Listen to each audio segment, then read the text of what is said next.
नमस्कार मित्रांनो, job alert आपल्या यूट्यूब चॅनलमध्ये आपलं स्वागत आहे। आज आपण एका नवीन भरतीबाबत जाणून घेणार आहोत। National Defence Academy Khadakwasla Pune इथे गट क पदासाठी भरती केली जाणार आहे। ग्रुप सी रिक्रुटमेंट असणार आहे। मल्टीटास्किंग स्टाफ या पदासाठी भरती होणार आहे। एकूण 151 जागा असणार आहे। यासाठी कुठलीही परीक्षा फी चार्ज केली जाणार नाही आहे। कुठलाही 10वी पास उमेदवार इथे अप्लाय करू शकतो। भरतीबाबत आपण सविस्तर जाणून घेऊया। National Defence Academy Khadakwasla Pune employment notice the online application are invited from the Indian nationals to fill up the following group C vacancies. Direct recruitment म्हणजे डायरेक्ट परीक्षेच्या माध्यमातून सिलेक्शन होणार आहे आणि लास्ट डेट असणार ॲप्लिकेशन करण्याची 16 फेब्रुवारी। बघूया कॅटेगरी वाईज ब्रेकअप बघूया। तर पोस्ट असणार आहे multitasking staff officer and training. Age limit दिलेले कमीत कमी 18 वर्ष, मॅक्झिमम 25 वर्ष। कॅटेगरींना वयामध्ये सवलत देण्यात आलेली आहे। पे स्केल तुम्हाला मिळू शकतो कमीत कमी 18,000 मॅक्झिमम 56,900। एकूण जागा असणार आहे 151। जनरल कॅटेगरीसाठी असणारे 78, SC साठी 1, ST साठी 5, OBC साठी 52 आणि EWS साठी 15 जागा असणार आहे।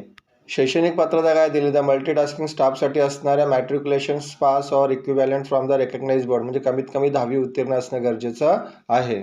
ॲप्लिकेशन कसं करायचं, तुम्हाला ऑनलाईनच ॲप्लिकेशन करायचं आहे। इन्स्ट्रक्शन फॉर द कॅन्डिडेट दिलेला आहे। तो the online application form need to be filled online on websites. त्यांची वेबसाईट दिलेली आहे। वेबसाईटची लिंक मी डिस्क्रिप्शनमध्ये दिलेली आहे, जाऊन तुम्ही अप्लाय करू शकतात।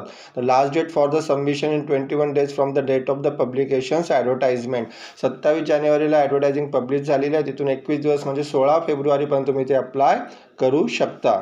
ऑनलाईनच ॲप्लिकेशन करायचं, त्याच्या व्यतिरिक्त कुठलेही ॲप्लिकेशन इथे स्वीकारलं जाणार नाही आहे। आता ही जी रिक्रुटमेंट आहे त्यासाठी काय सिलेबस आहे, the syllabus for the written examination दिलेलं आहे त्यांनी। पहिला दिलेलं आहे questions on general intelligence and reasoning will be non verbal considering the functions म्हणजे जनरल इंटेलिजन्स रिलेटेड क्वेश्चन असणार आहे, रिझनिंग असणार आहे।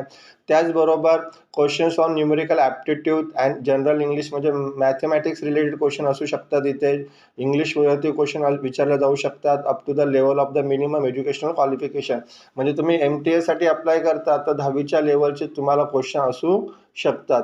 त्याचबरोबर सब्जेक्ट इंग्लिश, मॅथ्स, सायन्स या विषयावरती पण तुम्हाला प्रश्न विचारले जाऊ शकतात। पॉईंट नंबर C बद्दल काय सांगितलं, questions paper of written test will be a bilingual म्हणजे 2 भाषांमध्ये पेपर असणार, एक इंग्लिश आणि हिंदीमध्ये पण तुम्हाला इथे ऑप्शन्स आहे पेपर लिहिण्याचा। त्याचबरोबर question paper will be objective type, questions based on essential qualification for the post आणि ऑब्जेक्टिव्ह टाईपच ही एक्झाम असणार आहे। ॲडव्हर्टायझिंगची लिंक आणि ॲप्लिकेशनची लिंक डिस्क्रिप्शनमध्ये आहे। तुम्ही डिटेल ॲडव्हर्टायझिंग रीड करून अप्लाय करू शकता। धन्यवाद मित्रांनो।